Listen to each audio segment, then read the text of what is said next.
ఎందరో త్యాగమూర్తుల త్యాగఫలం ఆంధ్ర రాష్ట్రం. నేడు ఆంధ్రప్రదేశ్లో ప్రజలు సుఖ సంతోషాలుగా ఉన్నారా? ప్రస్తుతం ప్రజల మధ్య ఉన్న కులాల కుంపట్లు ఎవరి కోసం? చంద్రయాన్ రాకెట్ యుగంలో కూడా వర్ణ విభేదాలు దేనికి సంకేతాలు? రాజకీయ పార్టీల నేతలు ఏం చెప్తున్నారు?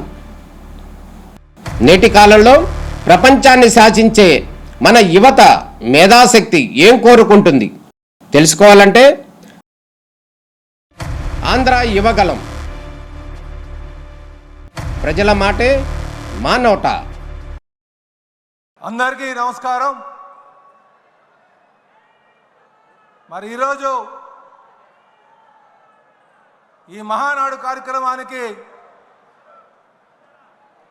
ముఖ్య అతిథిగా విచ్చేసినటువంటి తెలుగుదేశం పార్టీ జాతీయ అధ్యక్షులు, ముఖ్యమంత్రి గారైనటువంటి శ్రీ నారా చంద్రబాబు నాయుడు గారికి, అలాగే తెలుగుదేశం పార్టీ జాతీయ ప్రధాన కార్యదర్శి, విద్యాశాఖ మంత్రి లోకేష్ గారికి, ఈ వేదిక మీద ఉన్నటువంటి తెలుగుదేశం పార్టీ పోలిట్ బ్యూరో సభ్యులకు, అలాగే కేంద్ర రాష్ట్ర మంత్రివర్గానికి, అలాగే పార్లమెంటు సభ్యులకు, శాసన మండలి సభ్యులకు, శాసన సభ్యులకు, తెలుగుదేశం పార్టీలో వివిధ హోదాల్లో ఉన్నటువంటి నాయకులకు అందరికీ నమస్కారాలు తెలియజేసుకుంటూ స్వాగతం, సుస్వాగతం. అలాగే కడప మహానాడు 24-25కి ఈ రాష్ట్ర నలుమూల నుంచి విచ్చేసినటువంటి నాయకులకు స్వాగతం, సుస్వాగతం. అలాగే కడపలో ఆతిథ్యం ఇచ్చి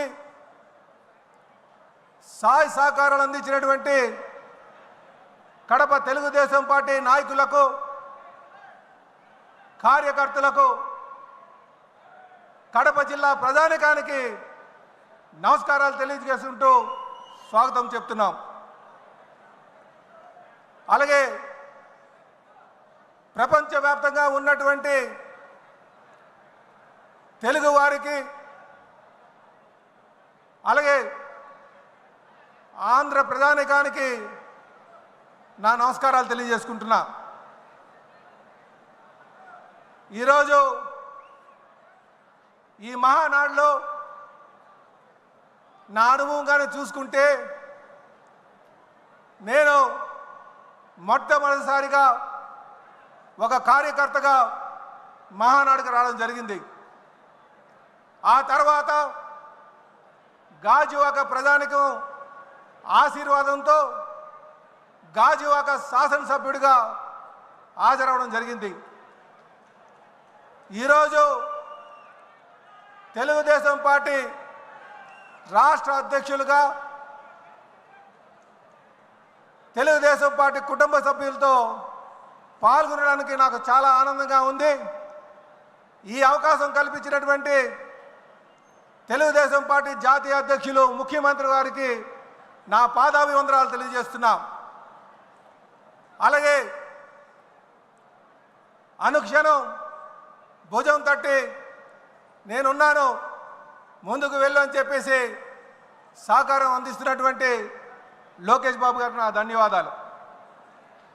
అలాగే నేను వేసే ప్రతి అడుగులో తప్పటడుగు పడకుండా నడిపిస్తున్నటువంటి తెలుగుదేశం పార్టీ సీనియర్ నాయకులందరికీ కూడా నా ధన్యవాదాలు.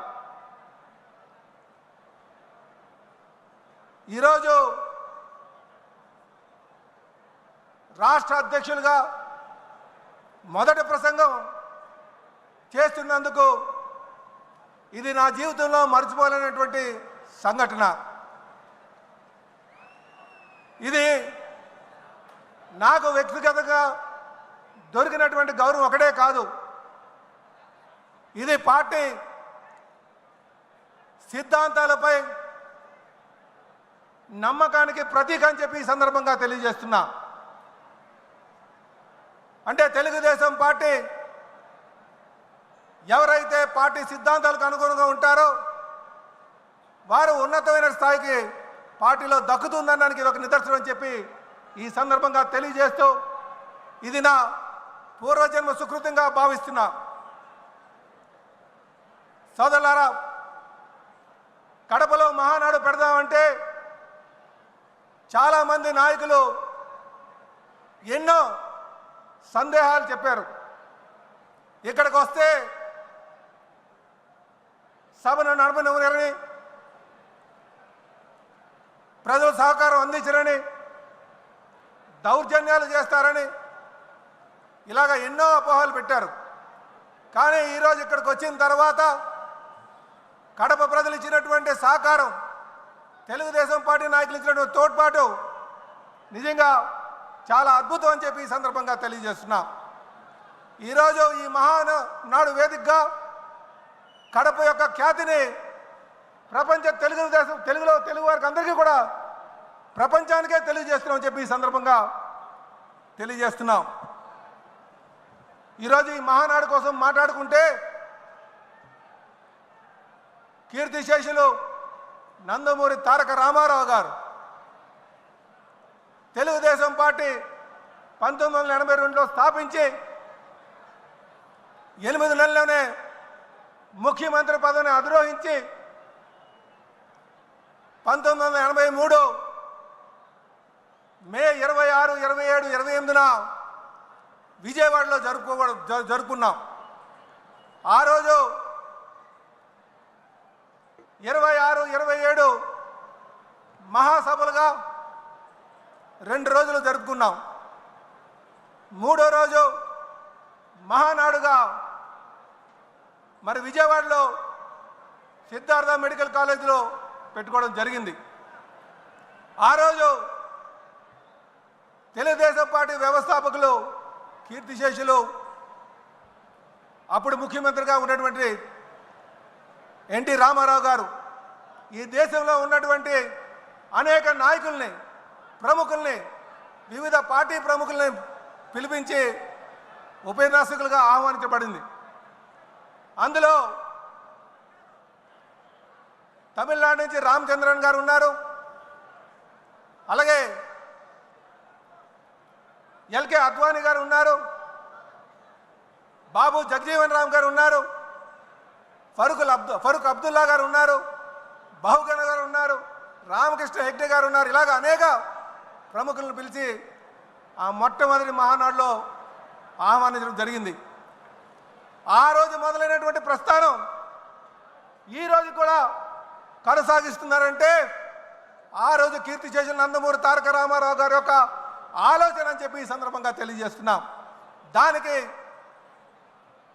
మీ యొక్క సహకారాలు కూడా కారణమని. ఆ రోజు తెలుగుదేశం పార్టీ స్థాపించినప్పుడు తెలుగువాడు అన్న గౌరవంతో, తెలుగువాడు ఆత్మగౌరవం అనే నినాదంతో మొదలుపెట్టుకున్నాం. అలాగే సమాజమే దేవాలయం, ప్రజలే దేవుళ్ళు అనే నినాదంతో మొదలుపెట్టుకున్నాం. పేదవాడికి పట్టెడు అన్నం పెట్టాలి, కట్టుకోవడానికి బట్ట ఉండాలి, ఉండడానికి ఇల్లు ఉండాలి అనే సింపుల్ మేనిఫెస్టోతో మనం మొదలుపెట్టుకున్నాం. అలాగే ఆ రోజు రాష్ట్రంలో ఉన్నటువంటి అనిశ్చిత, తెలుగువాడి యొక్క గౌరవాన్ని ఢిల్లీలో తాకట్టు పెట్టినటువంటి పరిస్థితి, నిడకలేనటువంటి ప్రభుత్వాలు, సంవత్సరానికి ఒక ముఖ్యమంత్రి మారేటువంటి పరిస్థితి, బడుగు బలహీన వర్గాలకి నట్టేట ముంచేటువంటి పరిస్థితి, అలాంటి దుర్భరమైన పరిస్థితిలో తెలుగు వారికి అండగా ఉండాలి, ఈ రాష్ట్రాన్ని సర్వతోముఖ అభివృద్ధి చేయాలి అనే ఉద్దేశంతో ఆ రోజు ఎంత పేరున్నా, ఎంత డబ్బున్నా అవన్నీ పక్కన పెట్టి ప్రజాసేవలను తరించాలని చెప్పి మరి కీర్తిశేషులు నందమూరి తారక రామారావు గారు మొదలుపెట్టినటువంటి పార్టీ. ఈరోజు మనం కడపలో చేసుకుంటున్నాం. కడపలో ఈ మహానాడు చేయడం అంటే ఇది చారిత్రాత్మక నిర్ణయం అని చెప్పి ఈ సందర్భంగా తెలియజేస్తున్నాను. సుమారు 40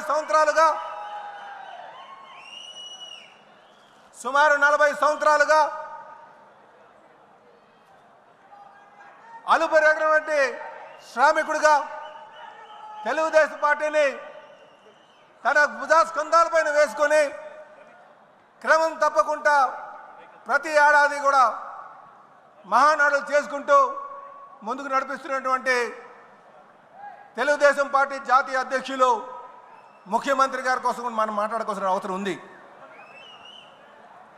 నిజంగా వారు ఎన్ని ఒడిదొడుకులు వచ్చినా, ఎన్ని కష్టాలు వచ్చినా, అలాగే ఎన్ని సంక్షోభాలు వచ్చినా, ఎన్ని నష్టాలు జరిగినా పార్టీని క్రమశిక్షణతో నాయకులకు దిశనిర్దేశిస్తూ గత 40 సంవత్సరాలుగా పార్టీని నడిపిస్తున్నారు. నిజంగా ఈరోజు మనం కమలాపురంలో సీకేదండి మండలంలో పబ్బాపురంలో జరుగుతున్నటువంటి ఈ మహానాడు సాక్షిగా మనమందరూ కూడా వారికి అండగా ఉండాలి, వారి అడుగుజాడల్లో నడవాలి, మంచి నాయకులుగా తయారవ్వాలని చెప్పి ఈ సందర్భంగా తెలియజేస్తున్నా. వారు నా సారథ్యంలో అనేక సంస్కరణలు తీసుకొచ్చి విజన్ 2020 తీసుకొచ్చి, ఆ రోజు విజన్ 2020 అంటే ఎగతాళి చేశారు. కానీ 2020కి వచ్చిన తర్వాత ఆ విజనరీ లీడర్ యొక్క ఆలోచనలు ప్రపంచం అంతా కూడా గమనించింది. What CBN things today the nation things tomorrow అనే విధంగా వారి ఆలోచనలు ఉంటుందనడానికి విజన్ 2020 నిదర్శనం అని చెప్పి తెలియజేస్తున్నాం. అలాగే ఈరోజు 2047 స్వర్ణాంధ్ర అనే విజన్ తీసుకున్నారు.